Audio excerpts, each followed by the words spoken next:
High on a hill in Louisville, Kentucky, stands a massive structure that looks more like a Gothic castle than a hospital. But behind its imposing walls lies a dark history, a story from one of the most difficult periods in American medicine.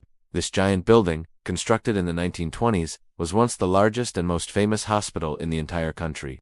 But it wasn't just any hospital. It was a small, self-contained city, complete with its own kitchen, post office, theater, and gardens. All of this was designed to support the thousands of patients, doctors, and nurses who lived there for years, completely cut off from the outside world. This place witnessed mysterious events, unimaginable suffering, and deep secrets, eventually transforming into one of the most terrifying places on earth. This is the story of Waverly Hills. Our story begins not with a hospital, but with a family. In 1883, a retired Confederate Army officer named Thomas Hills sought a peaceful life away from the city. He bought a vast piece of land on a high hill overlooking the Ohio River, a perfect spot to build a home for his family. But there was one problem. The location was so remote that his daughters couldn't get to a school. So Thomas did something practical. He built a small one-room schoolhouse right on his property for his daughters and the children of his neighbors. He hired a teacher named Lizzie Lee Harris, who was a big fan of the Waverly novels by Sir Walter Scott.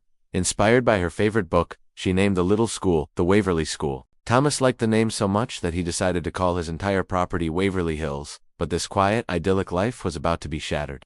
At the dawn of the 20th century, a terrifying disease swept across America. Tuberculosis, known at the time as the White Plague. It spread like wildfire, and Louisville, Kentucky, became one of the hardest-hit cities in the nation. 1 in every 5 residents was infected. Back then, there was no cure.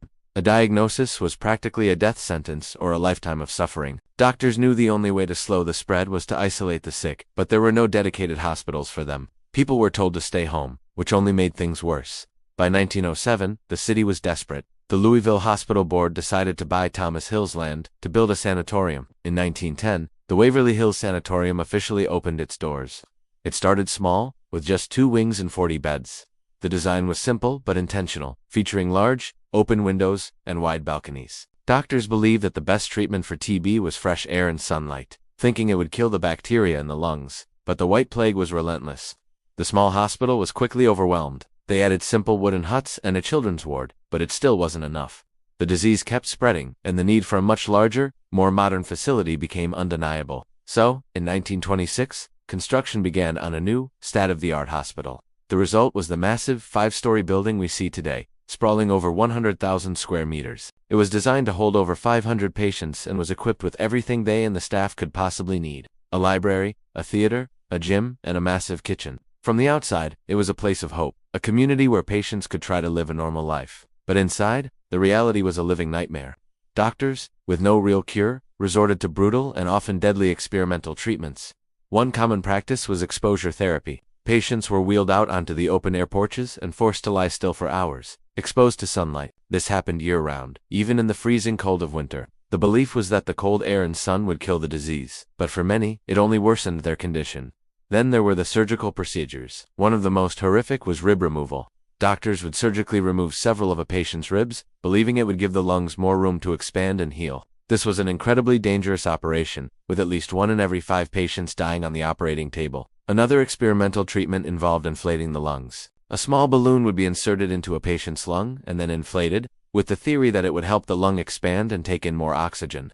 Patients who underwent this procedure were rarely the same again, if they even survived. And when the disease began to affect patients' minds, causing severe depression or hallucinations, doctors turned to electric shock therapy, believing it could somehow kill the virus in the brain. With these brutal methods, the death rate inside Waverly Hills skyrocketed. It's estimated that, at its peak, 1 patient died nearly every hour. With so many deaths, the hospital faced a grim logistical problem: how to remove the bodies without causing panic among the living patients.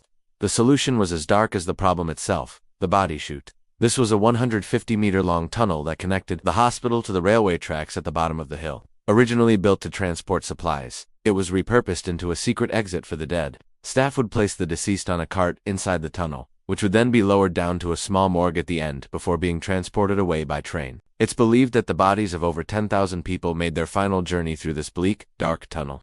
The suffering wasn't just for the patients. The staff, including doctors and nurses, were also at constant risk. Many contracted TB themselves and died within the same walls where they worked. And then there were the strange, tragic incidents that seemed to defy explanation, most famously in room 502 on the 5th floor.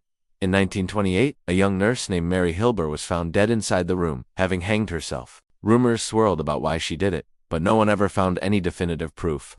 Then, just 4 years later, in 1932, another nurse fell to her death from the balcony of that very same room. To this day, no one knows if she jumped or if she was pushed. The reign of the White Plague finally came to an end with the discovery of antibiotics, specifically a drug called streptomycin. Suddenly, there was a cure for tuberculosis. The number of patients at Waverly Hills dwindled, and in June 1961, after 51 years of pain and suffering, the sanatorium closed its doors. But the story of the building was far from over. A year later, it reopened as a geriatric care facility called Woodhaven Medical Services. But reports soon emerged of horrific neglect and abuse.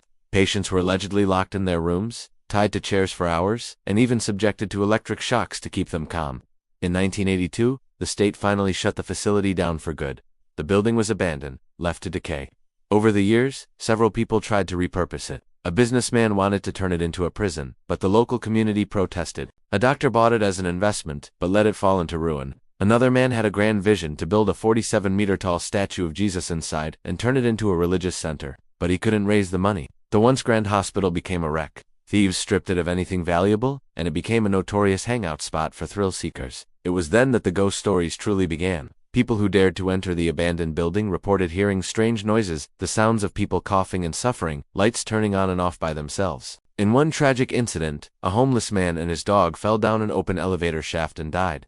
The building's reputation grew, and some locals even demanded it be torn down. But because it was registered as a historical landmark, demolition was not an option.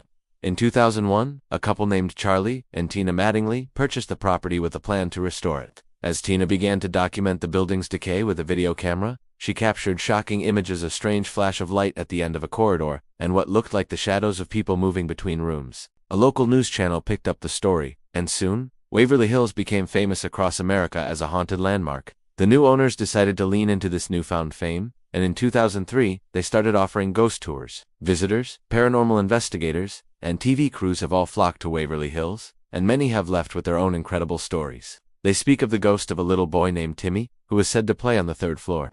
You might not see Timmy himself, but people report seeing a ball bounce down the hall on its own before vanishing. There's also Mary, a little girl in a dress scene wandering the same floor. In the old kitchen, some have seen the spirit of the former hospital chef. And near the infamous room 502, people have reported seeing the terrifying apparition of a nurse running down the hall, her body covered in blood. And from the body chute, visitors claim to hear the clear sounds of disembodied screams echoing from the darkness. These stories have cemented Waverly Hills' reputation as one of the most haunted places in the world, a place where the pain and suffering of the past seem to be permanently etched into the very walls of the building. Whether you believe in ghosts or not, there's no denying the dark energy that lingers in this monument to a forgotten tragedy.